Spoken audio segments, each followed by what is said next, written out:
이젠 두 번째 이슈로 넘어가 보시죠. 네, 두 번째는 TSMC입니다. 정말 하늘로 치솟는 화살표가 눈에 띄는데 어떤 이슈일지 열어주시죠. TSMC 1월 매출 폭발, 반도체 슈퍼사이클은 이어진다입니다. 1월 매출 약 4,012억 6천만 대만 달러, 약 18조 5,300억 원을 기록했다고 밝혔습니다. 전년비로는 36.8%가 늘었고 전월 대비로도 약 20% 가까이 증가했다고 밝혔는데요.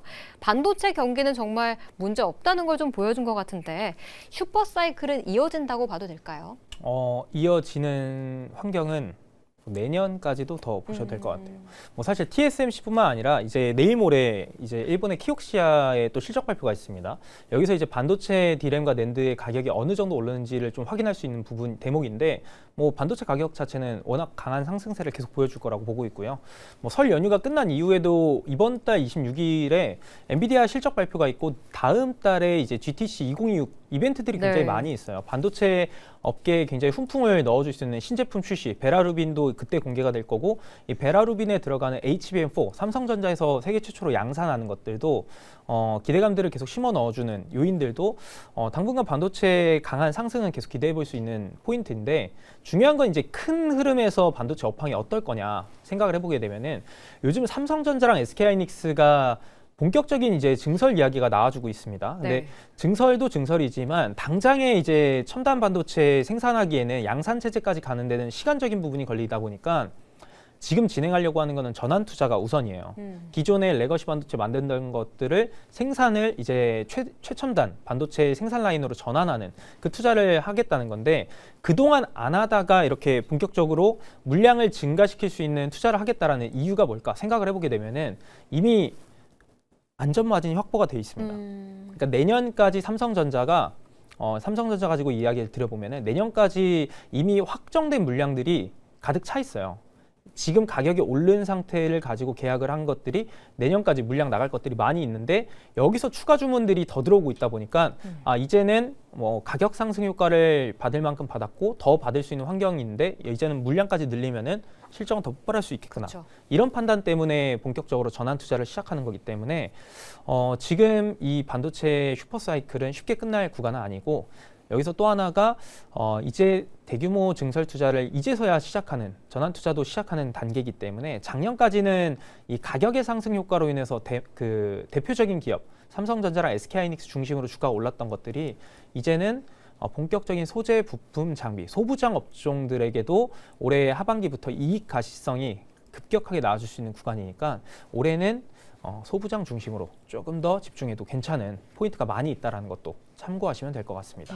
올해는 좀 소부장의 낙수 효과를 받을 수 있을 만한 타이밍이 왔다라고 좀 말씀을 주셨네요. 아까 시은 팀장님도 삼성전자, SK하이닉스가 좀 횡보하고 있다라고 좀 짚어주셔서, 그러면 소부장 쪽으로 보는 게 좋나요? 아니면 횡보할 때 담는 게 좋나요? 저는 이제 대장주를 보는 게 맞지 않을까라는 생각을 갖고 있는데요. 언제나 이제 항상 비슷한 이야기를 드리는 것 같은데, 변동성이 큰 종목은 작은 종목군이긴 한데 대신 대장주가 잘 움직이지 못할 때 떨어지는 큰 폭이 조금 더 깊을 수는 있습니다. 특히나 지금 지수에 대한 구간대 자체가 굉장히 많이 올라온 만큼 이런 부분들은 조금 유의해야 할 필요가 있지 않을까라는 생각을 가지고 있어서 사실은 지금 시장뿐만 아니더라도 지금은 조금 더 유의해야 하는 구간대이고, 언제나 투자에 대한 부분을 보면 내가 100%에 대한 포트폴리오를 가지고 있을 때 대형주를 그래도 50%는 좀 가지고 있을 필요는 있다라는 생각을 갖고 있어요. 결국은 큰 틀에서의 중심되는 부분들이 있기 때문에 저는 내가 매수를 한다면 삼성전자, SK하이닉스를 분할적으로 매수를 해볼 필요가 있다라는 생각을 갖고 있고, 아직 소부장을 보유하고 있지 않으신 분들 같은 경우에는 설 이후에 방향성을 보시고 들어가셔도 괜찮지 않을까라는 생각을 갖고 있어요. 물론 ISC라든지 혹은 1분기 실적이 좋을 것 같다라는 기업들 같은 경우에는 떨어졌을 때 기회가 될 수는 있습니다만 다만 조정의 폭이 조금은 더 나올 수 있다 보니까 대형주 대비했을 때 좀 분할적인 매수에 대한 밴드 라인들을 조금 더 길게 펼쳐놓을 필요는 있지 않을까라는 생각을 가지고 있어서 이렇게 정리 드려보도록 할게요. 네, 아무래도 좀 상방 변동성이든 하방 변동성이든 조금은 수익은 둔할 수 있는 대형주 쪽으로 좀 시선을 돌려보자라고 좀 이야기 주시네요.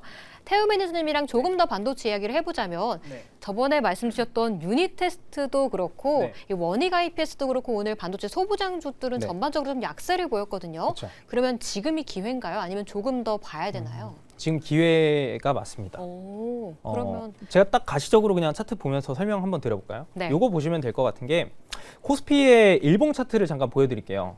그러니까 시장이 지금 구간은 변동성은 좀 나오는 구간은 맞죠. 왜? 이번 주에 이제 설 연휴를 앞두고 수급 공백도 존재하고 뭐 일본에서의 어떤 정치적인 리스크로 그 이제 이슈로 인해서 수급적으로도 아시아권에서 일본 증시로의 수급 쏠림 현상들이 좀 나타나고 있는 것도 있고 그리고 이번 주 후반으로 갈수록 미국의 고용과 CPI 발표들이 있는데 뭐 이런 이벤트들을 좀 고려해 보면은 이번 주에 시장 우리나라 증시 기준으로는 좀 변동성은 나올 수 있습니다. 근데 이런 것들이 이번 주에만 나온 게 아니라 지난주부터 이미 반응들이 있었죠.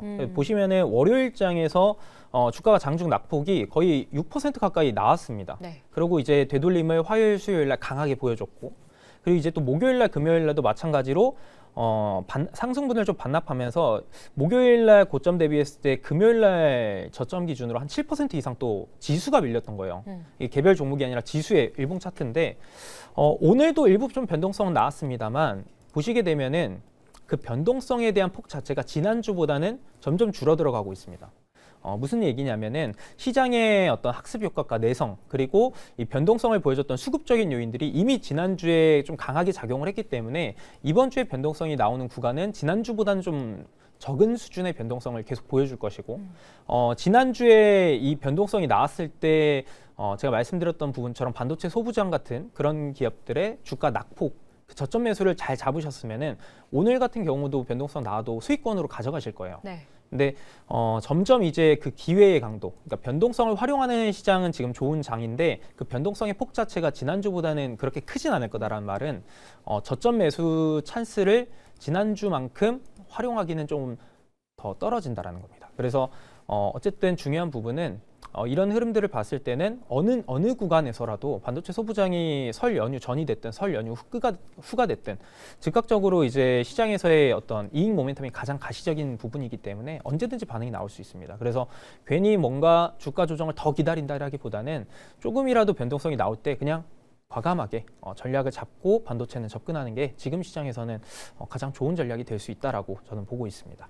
네, 이익 모멘텀은 확실하기 때문에 파란불이 나왔을 땐 매수해보는 게 좀 좋겠네요. 이제는 또 오늘 나왔던 얘기 중에 하나가 국가 AI 컴퓨팅 센터에는 이 국산 NPU만 써야 된다라는 좀 정부 측의 발표가 있었거든요. 이거 가능한 건가요? 뭐 사실 가능하냐 아니냐는 중요하지 않은 것 같아요. 시장이 가능하다라고 받아들이면은 그건 가능한 거라고 좀 보시면 될 것 같습니다. 그래서 그러면 창투사주 지금 봐야 되나요? 사실 뭐 창투사가 오늘 올라온 게 그 피리오사 AI 네. 관련해서 모멘텀이 붙은 건데 그거를 제외하고 보더라도 창투사의 업황이 굉장히 좋아요. 아마 이제 그 많은 개인 투자자분들 중에서 아시는 분들도 계시겠지만 창투사도 시장에서 투자 사이클이 있습니다. 보통 5년 주기로 그게 도래하거든요. 네.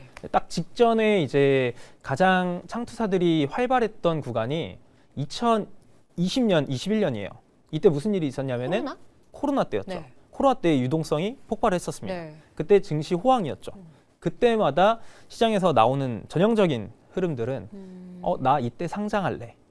IPO가 굉장히 많아집니다. 맞아요. 네. 그래서 역대 최대 수준의 IPO를 보여줬던 구간이 2021년이에요. 그리고 22년도에 완전한 바닥을 보여주고 23년, 24년 조금씩 회복을 보여주다가 올해 다시 피크를 좀 찍으려고 뭐 퓨리오사 AI뿐만 아니라 뭐 K뱅크 같은 굉장히 다양한 IPO 종목군들이 준비를 하고 있기 때문에 창투사 관련해서는 이런 IPO 관련 종목군들이 호황을 보여줄 때 그때마다 이제 주가 상승이 굉장히 강하고요.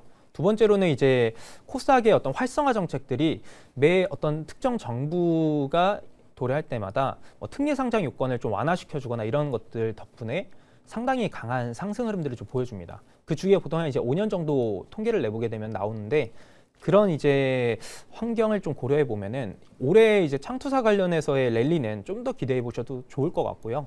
그래서 뭐 퓨리오사 AI 같은 거는 뭐 그 이제 기본 업황 자체가 좋은 환경에서 촉매제의 역할을 해주는 거고 뭐 이거를 제외하고 이 모멘텀이 퓨리오사 AI 모멘텀이 사라진다 하더라도 다른 모멘텀들이 들려올 것들이 많이 있고 기본 업황 자체가 전체적으로 좋기 때문에 창투사는 뭐 부담 없는 그런 이제 상승 랠리를 더 보여줄 수 있는 그런 이제 업종 중에 하나라고 평가를 해보셔도 될 것 같습니다. 유동성 장세, IPO 화랑기가 올 수 있는 시점인 만큼 창투사도 이 사이클을 탔다라고 좀 말씀을 주셨네요. 그러면 시은 팀장님께는 이 창투사를 봐야 될지 아니면 국산 NPU 관련주 좀 찾으시는 분들도 계시거든요. 어느 쪽이 조금 더 매력이 있나요? 뭐 지금 당장으로서는 창투사가 맞지 않을까라는 생각을 갖고 있어요. 우선 NPU 관련했을 때 실질적으로 수혜를 볼 수 있는 기업, 그러니까 단기간으로 수혜를 볼 수 있는 기업이 무엇이 있을까에 대한 물음표가 있고, 두 번째로 소부장을 선택하게 되었을 때 그럼 그와 연관되어 있는 기업이 아니라 오히려 차라리 지금은 모아갈 수 있는 종목군들을 선택하는 게 맞지 않을까라는 생각을 가지고 있어서 소부장단에서 NPU 관련 종목군들은 저에게로는 이제 좀 후순위에 있다라고 보시면 좋을 것 같습니다.